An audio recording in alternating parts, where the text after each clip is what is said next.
الحمدللہ الحمدللہ رب العالمین والعاقبۃ للمتقین الصلاۃ والسلام علی سید الانبیاء والمرسلین وعلی آلہ وصحبہ اجمعین اما بعد فاعوذ باللہ من الشیطان الرجیم بسم اللہ الرحمن الرحیم۔ اب بکار قرآن مجید کے فضائل کا ذکر کر رہے تھے۔ کتاب مشکوٰۃ شریف جلد نمبر 100 اور صفحہ نمبر 241 شرح مشکوٰۃ شریف ہے، اور رقم الحدیث 2018۔ راوی حضرت ابو امامہ رضی اللہ تعالیٰ عنہ بیان کرتے ہیں، میں نے رسول پاک صلی اللہ علیہ وآلہ وسلم کو فرماتے ہوئے سنا کہ قرآن مجید پڑھا کرو کہ وہ قیامت کے دن اپنے پڑھنے والے کا سفارشی بن کر آئے گا۔ اور نمبر 2 فرمایا، چمکدار صورتیں یعنی سورہ بقرہ، سورہ آل عمران پڑھا کرو۔ اور نمبر 3 فرمایا، یہ دونوں قیامت کے دن یوں آئیں گی جیسے بادلوں کے ٹکڑے سائباں یا صف بستہ پرندوں کی ٹولیاں ہیں۔ اور فرمایا نمبر 4 پر، اپنے پڑھنے والے کی طرف سے جھگڑا کریں گی، اور سورہ بقرہ پڑھا کرو، اس کا پڑھنا برکت ہے اور اس کا چھوڑنا حسرت ہے، جیسا کہ جھٹلانے والے جھٹلا نہیں سکتے۔ حضرات محترم، اس حدیث میں اور پہلی بات جو آقا علیہ الصلوۃ والسلام نے فرمایا قرآن پڑھا کرو، کہ قرآن اپنے پڑھنے والے کی قیامت کے دن سفارش کرے گا، سفارشی بن کر آئے گا۔ اس کی قیامت کے دن قرآن سفارش کرے گا۔ اور فرمایا 2 چمکدار صورتیں، کون سی؟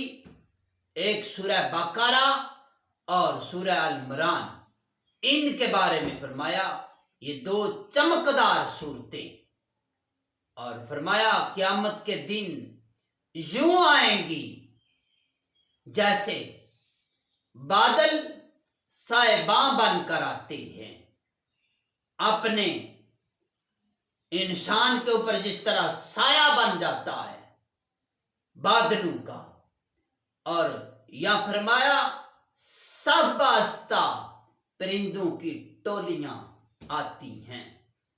اور فرمایا کہ قرآن پڑھا کرو، اپنے پڑھنے والے کی طرف سے رب کائنات کی بارگاہ میں وہ قرآن جھگڑا کرے گا، التجا کرے گا، بار بار اصرار کرے گا کہ رب کائنات، یہ بندہ قرآن پڑھتا تھا، اس کے پڑھنے کی وجہ سے اسے مولا بخش دے۔ اب بکار بس سارا ایک ہی سب کا خیال ہے، ایک ہی سوچ ہے کہ ہم بخشے جائیں، ہماری شفاعت ہو جائے، ہمیں جنت مل جائے، ہمیں روز محشر رب کائنات کی رحمتوں کا سایہ مل جائے۔ تو اب گناہ گاروں کی مغفرت کی سفارش کرے گا قرآن، نیکوکاروں کی بلند درجہ بلندی سے مراد وہ حضور کے صحابہ، وہ حضور کے پیارے، وہ آقا کے غلام جو قرآن مجید کی تلاوت کرنے والے، جو قرآن پاک کو سیکھنے سکھانے والے تھے، جو اس پر عمل کرتے تھے، خلاص کے ساتھ، خلوص کے ساتھ قرآن کی تلاوت کرتے تھے۔ تلاوت قرآن کرنے والے مراد ہیں، جیسا کہ اس مضمون سے ظاہر ہوتا ہے۔ یہ دو صورتیں باقی صورتوں میں ایسی ہیں جیسے تاروں میں چاند واضح نظر آتا ہے، واضح روشنی دیتا ہے، اس کی روشنی زیادہ ہوتی ہے۔ اباب جی وقار یہ چمکدار صورتیں ہیں۔ فرمایا کیا ورنہ سارا قرآن ہی نور ہے؟ الحمد سے لے کر والناس تک قرآن پاک میں رب کائنات نے قرآن کو اتنا مقام، اتنی عظمتیں، اتنی فضیلتیں عطا فرمائیں۔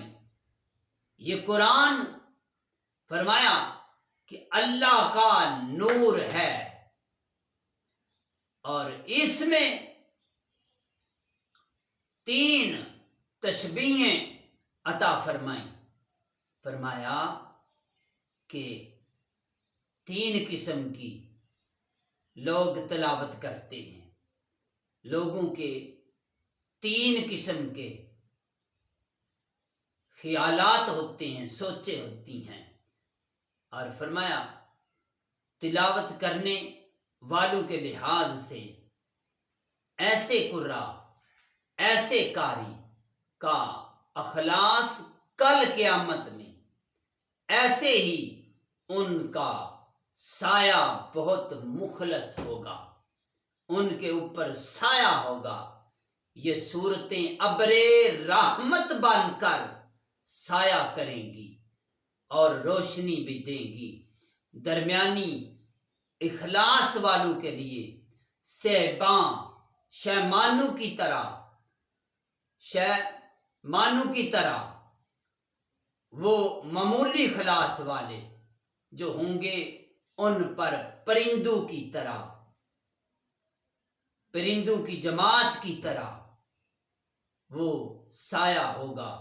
یہ رشک راوی کہتے ہیں کہ بعد شارحین نے سمجھا نیز یہ ثواب تلاوت قرآن مراد نہیں، بلکہ خود یہ صورتیں کل ان شکلوں میں ہوں گی۔ اور یہی عرض کیا کہ اعمال وہاں جسم و جوہر ہوں گے۔ آج ہم خواب میں آئندہ حالات کو جسمانی شکل میں دیکھتے ہیں، جیسا کہ بڑا مشہور و معروف واقعہ ہے۔ بادشاہ مصر نے آئندہ قحط کو 7 گاؤں اور بالیوں کی شکل میں دیکھا۔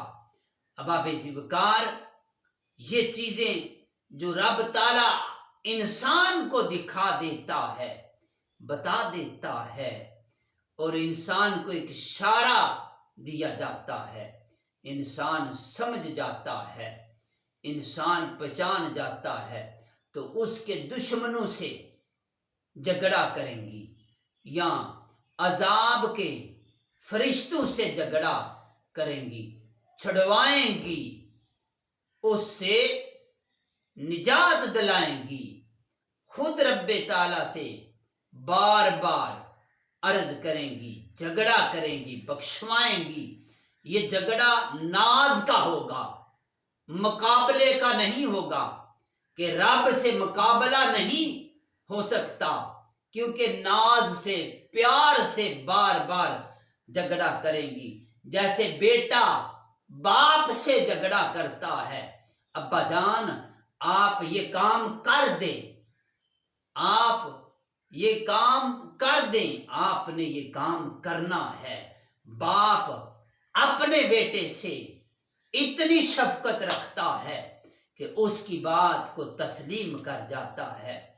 بیٹا جھگڑا کر کے بھی باپ کو منوا لیتا ہے۔ احباب ذی وقار، یہ صورتیں اس شخص کے لیے جو ان صورتوں کی تلاوت کرتا ہے، ان کی بخشش کا ثواب بنیں گی، ان کے لیے نجات کا سماں پیدا کریں گی۔ خالق کائنات کی بارگاہ میں دعا کرتے ہیں، رب کائنات قرآن پاک کو پڑھنا اور اس پر عمل کرنے کی توفیق عطا فرمائے۔ میرے جتنے دوست احباب اس پروگرام کو آگے شیئر کرتے ہیں، لائک کرتے ہیں، جتنے میرے بھائی سبسکرائبر ہیں، ان کے لیے دعا کرتا ہوں، رب کائنات تمام کی نیک حاجات کو اپنی بارگاہ میں پورا فرما۔ میرے مولا جو رزق کے معاملے میں پریشان ہیں، پروردگار عالم ان کی پریشانی کو حدیث مصطفیٰ کا صدقہ دور فرما، تنگ دستوں کی تنگ دستی دور فرما۔ والسلام